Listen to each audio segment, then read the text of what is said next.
Agora, João Paulo Capelanes está no olho do furacão, porque ontem e hoje alguns torcedores cobraram diretamente os jogadores, os atletas baixaram o vidro do carro, ouviram, alguns falaram.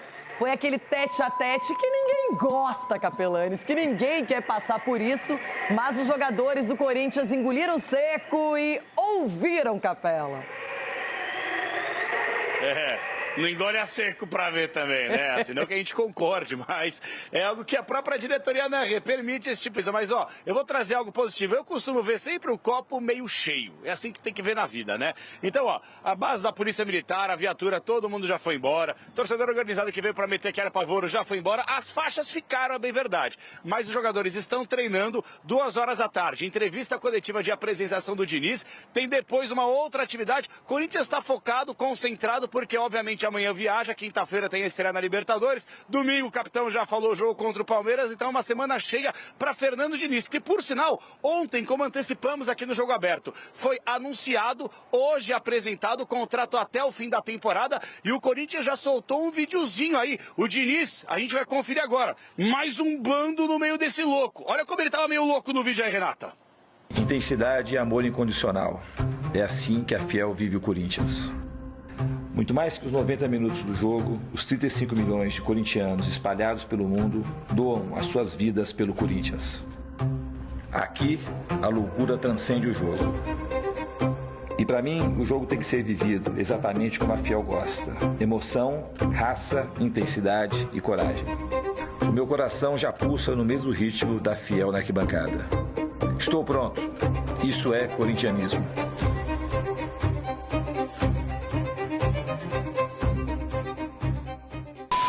Agora vai começar a loucura. Vai, Corinthians! Agora sim, uma nova era contra o Platense na Argentina pela Libertadores. Será o início de tudo. Chico Garcia, e quanto trabalho terá o Diniz, hein? Alguns atletas que não estão disponíveis, como o Memphis Depay, o Garro que não joga há muito tempo, a defesa sendo criticada e por aí vai. Mas o que a gente cobra do treinador? Que ele encontre soluções. Ele trabalhou com um orçamento e um time tecnicamente muito inferior, que foi o Vasco ano passado. Embora esse ano, né, o trabalho tenha tido problemas, o Coutinho saiu, o Raia foi vendido, e aí o Vasco afundou, estava na lanterna, agora o Renato está recuperando. Mas no ano passado, ele com um orçamento menor e dificuldades também políticas, né, no Vasco da Gama, ele conseguiu chegar numa final de Copa do Brasil. Então o que a gente espera do Fernando Diniz no Corinthians? E do que a gente conhece e sabe do Fernando Diniz? Provavelmente um cara que acompanha o futebol brasileiro o tempo inteiro. Ele já deve ter na cabeça dele o que ele vai fazer com cada atleta. Já estou imaginando dele as coletivas, porque ele adora os Juvenas, né?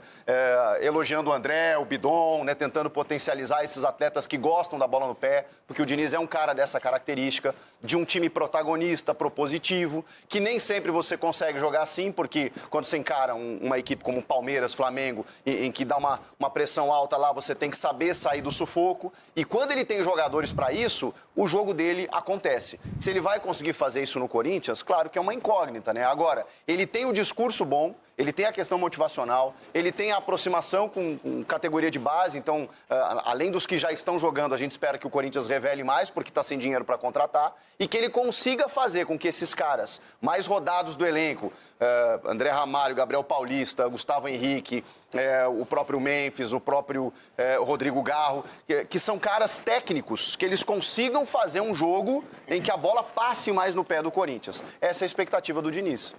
Agora, a gente relembra aqui um momento que, quando o Diniz esteve no Cruzeiro para comandar a equipe mineira, olha lá quem recebeu o Diniz, olha a imagem. Moral, hein? Edu Dracena, elegantemente trajado, recebendo Fernando Diniz. E agora, Marcelo Paes fará o mesmo, não é? A diretoria do Corinthians escolheu o Diniz e é o cara que vai ter a responsabilidade de comandar o Corinthians. E, Edu, eu admiro porque ele chega e já vai para a Libertadores e para o principal derby, vai enfrentar o Palmeiras pelo Brasileirão também. Renato, uma coisa que ele não é fujão. Então, o Diniz é um cara corajoso, o Diniz ele tem a sua filosofia de trabalho, ele tem a sua metodologia e ele acredita nisso e vai até o final. Às vezes a gente até questiona porque ele é muito teimoso em conseguir manter o que ele está pensando ali. Agora, eu tive a oportunidade de jogar com ele no Cruzeiro e trabalhar também com ele aí como diretor também. E eu Mas sei... jogando era meio grosso, né?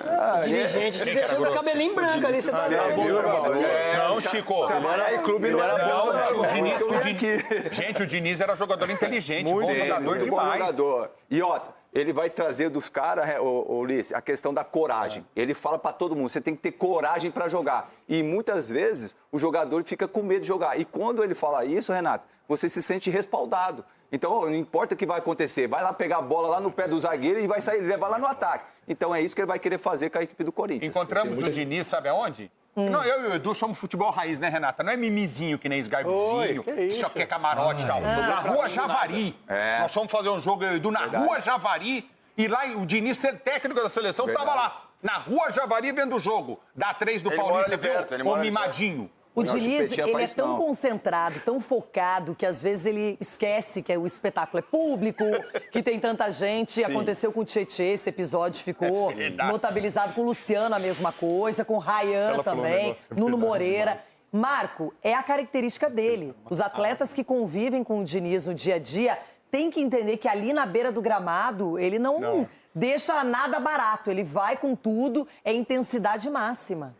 Ô, Renata, o futebol do passado, ele era cheio desse tipo de comportamento. O treinador xingava, cobrava, falava.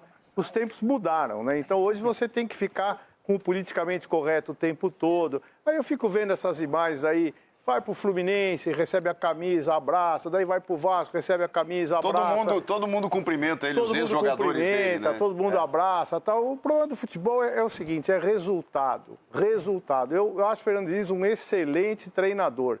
Deve ter algumas intempéries de relacionamento que conspiram contra ele. E deve ter, talvez, uma cartilha muito focada numa troca de passes e tal, que expõe um pouco o lado defensivo.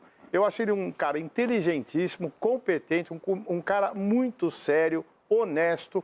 Agora, ele precisa ter um trabalho começo, meio e fim. E parece que isso nunca acontece. Mesmo na seleção, mesmo em outros clubes, mesmo conquistando Libertadores. Então, era a hora dele fazer um trabalho de 3 anos e conseguir impor as suas convicções. E, obviamente, ter um relacionamento saudável com seus atletas, mas impositivo.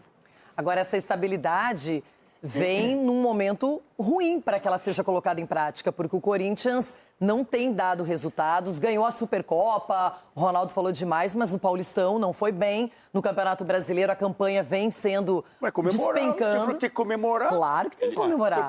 Mas agora tem outros objetivos também, e o Corinthians precisa manter o mesmo nível. Mas já e tem outra, esse ano. O Corinthians teve os 2 últimos treinadores da seleção brasileira antes do Ancelotti.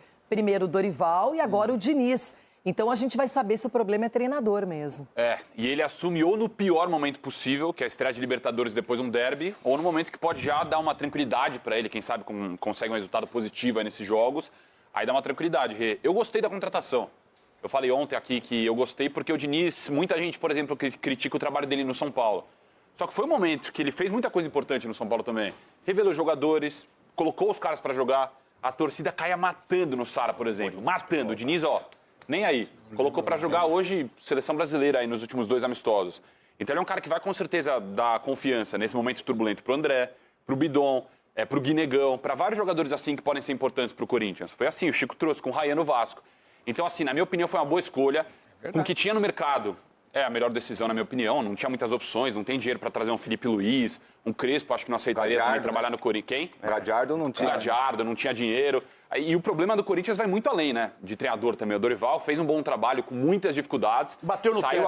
E saiu agora com um elenco curtíssimo do Corinthians, que machucam o Depay, ficam perdidos, machucam o Yuri, ficam perdidos. Então tem que ver como que o Diniz também vai conseguir soluções para ele. Mas a partir de hoje, para mim, uma opinião simples. Os jogadores do Corinthians, o que fizeram no último jogo, tem muita responsabilidade também daqui para frente. Também acho. Né? Também. A postura dos caras no campo de jogo, no último jogo contra o Inter, joga muita responsabilidade em cima de vocês, viu?